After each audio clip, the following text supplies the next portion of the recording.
Hi guys, welcome back to my channel.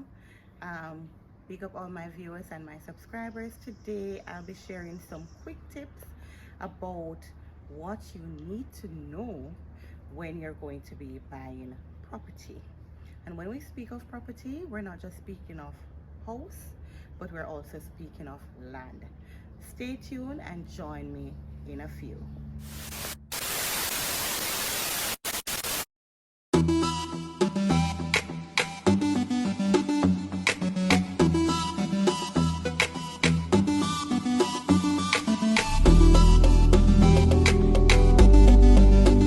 Welcome back guys. So today in this video we're going to be talking about what you need to know when you're purchasing property. Now I have over 19 years experience, and so I am just sharing some tips with you. I always encourage persons to also do your research, and you should. All right, so persons from time to time believe that buying a house or buying land, it's a 1 2 3 process. It's not. It's a huge milestone. It's a huge transaction, and especially if you're going to be approaching a financial institution to service that loan, or to finance that loan, I'm sorry, you are going to need to be prepared. Oftentimes you hear people come in, they say that I want to buy a house, I am earning XYZ amount, but they aren't prepared for the cost that they will have to come up front with. So today we're going to be talking about your deposit, and we're going to be talking about your closing costs, and understanding that it is important to have those funds set aside. All right, so you have now decided that you want to purchase a property, guys. You have found the property, whether it's through a private treaty listing, whether it's through the National Housing Trust, whether it's on the open market, meaning that somebody owned the property already and is selling the property, or it could be a situation where it's a new development and a developer is selling. So oftentimes people don't understand that you need to come up with your deposit. Okay, now the deposit can range anywhere between 5 to 15%. Okay, and this is not something that a financial institution impress upon you. It's not something that the NHT will impress upon you. It's really dependent on the vendor. So irrespective of the amount that the financial institution is going to lend you, you need to have your deposit ready. Okay, now some financial institution will do 100% financing, some will do 90% financing, and some will do 97. Irrespective of that, guys, the vendor, the person who is selling, want to know that you are able to upfront some money, because you're going to need a sales agreement, and that comes into play when you have made that deposit on the property. It's really an agreement between you and the purchaser. Okay, so the buyer and the seller. Okay, that's an agreement. And so oftentimes they will say, I need 5% down, or I need 10% down, or I need 15. So if you're approaching a financial institution and the financial institution is giving you, let's say, 97%, the difference between 100% and 97 is really 3%. Okay, and so however, the vendor is not taking 3. So when the financial institution lends you 97%, you will get some money back. So you may have paid to the vendor 15%, or let's say you paid to the vendor 10%. That means you have 90% left for the vendor to complete the purchase. However, the financial institution is lending you 97. So that difference, which is 7%, you will get that back. So let's say you had borrowed some funds from your parent or your friend, you'll get that money back in the back end of the process. Or you may say to the financial institution, listen, I did my savings, I paid my 10% down. I don't need 100% financing from you. I don't need 97%. I only want to take 10%. Okay? I only want to take 90. I'm sorry. So you can do that. In addition to that, and I would recommend before you make a deposit on a property that you speak with the financial institution to determine what it is that you're qualified for. All right, guys, so I'm going to take a quick break and I'm going to come back to you in 2.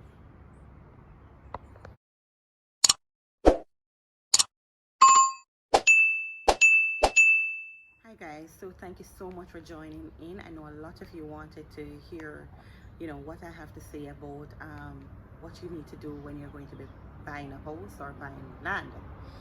All right, so first of all, I want to say to you that you need to be prepared.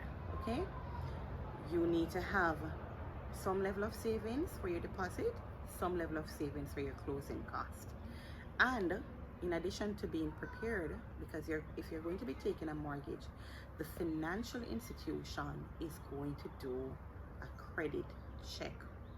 Okay, guys, so it's important that if you have any outstanding loans that you went delinquent on, or you thought you paid it off and it didn't pay off, it's going to show.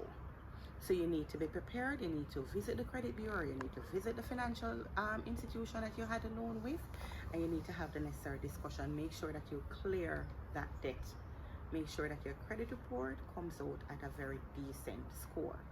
And for most financial institutions, they're looking at you whether you're a high risk, low risk, medium risk. A low to a medium risk is approvable credit.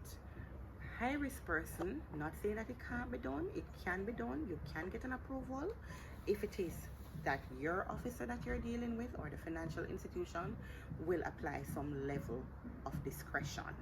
Okay, so you want to ensure that you have deposit that ranges anywhere between 5 to 15%. I've seen where persons ask for 15%, and then you need to have your closing costs, which is anywhere between another 5 to 8%. Okay, so you need to have those monies ready when you're doing a purchase. All right, now guys, so stay tuned. I'm coming back right after this. All right, guys, so I would have said to you that you need to speak with the financial institution to determine what it is that you're qualified for. Now, a financial institution looks at your ability to repay the loan, so definitely it's your income in opposed to what your expenses are on a monthly basis. So you need to bear that information in mind, as well as they look at your credit report. So you want to ensure when a financial institution is lending, they want to know that they're able to recover the funds that they're lending you. So your credit history plays a very important part. So please bear that in mind. Okay, so when you go in and you get your assessment done from the financial institution, there the financial institution will say to you, okay, Mr. Brown, you're qualified for XYZ amount. We call this, or the financial institution call this, a pre-approval. Now the pre-approval, when you're going to purchase a property, the vendor wants to know that is either you have all the money in your bank account or you have a reputable financial institution that is willing to give you a mortgage. So they will ask you for a pre-approval, and that is something that you need to have. And that document normally lasts up to 3 months. Okay, so you need, as I said before, your deposit. You need to ensure your credit report is clean, and you need to have your closing cost. So those are some of the initial things. Now guys, it is important for you to know that when you're purchasing property, if you're purchasing on the open market, it's not a new development. Somebody had the property already and somebody's selling. You need to do your research to ensure that whoever is selling the property is the bona fide owner of the property. Okay, so you need to ask to see a copy of the title.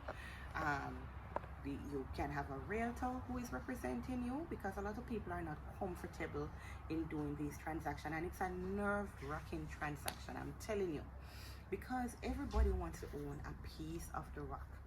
So people get a little bit antsy when they're going through the process, because it's a lengthy process. It can go up to take up to 90 days to finish the closing. Okay, so you have to be prepared for that. All right, guys, so make sure that you do your research. Look to ensure that whoever is selling the property is own the property. When you're going to be signing an agreement for sale, you want to ensure as well that, or it is recommended that you have an attorney. Now, there are some jargons in a sales agreement that the layman don't understand, and so it is imperative, or it's important, that somebody with a legal background look at it for you to ensure that your rights are not infringed upon, because once you sign that, it is a legally binding document. Okay, and it's a document that the financial institution will need when they are going to be doing the loan for you. Okay, now additionally to that, you're going to need a valuation report. All of this comes after the financial institution has pre-approved you. They will give you a checklist and tell you what they need. So they need service ID report, they need a valuation report, they need a copy of the title, right? They need a last paid water receipt, they need the property taxes to ensure that those are paid up. And the financial institution is acting on your behalf as well to ensure that your rights are not infringed upon, as well as to ensure that the bank is also covered and is not at risk. Okay, guys, so once you have compiled all the documentations required of the institution, you will submit it for the application process to take place. Okay, now if you're doing you have NHD benefits and you want to access that, and I highly recommend, once you're doing a purchase and it's your first time buying a property and you have NHD benefits, take the benefits, because the National Housing Trust, their mission is to give first-time homeowners a benefit. Okay, so once you're a homeowner and you have not accessed the benefit, your name appear on a title, whether you buy it or your parents will it to you. If your name appear on a title, you're not considered a first-time homeowner, and so you will get a benefit from the trust, but it's going to be a reduced benefit. In some instances where person's name or their parents put their name on the title, you can actually petition to the National Housing Trust. You can write to them and you can ask them for consideration for them to give you the maximum benefit. That is dependent on the approver's discretion. Okay, I don't work at NHD, guys. I don't know what their policy is, but that is what will have to happen, that you write to them. All right, so you're getting your NHD benefits, and so you know that NHD has the lowest rate in the market, so your loan will be split between the financial institution and the National Housing Trust. Okay, as I spoke about closing costs, it is something that you need to have, because it's a closing, guys. It doesn't mean that it's going to come at the end of the deal.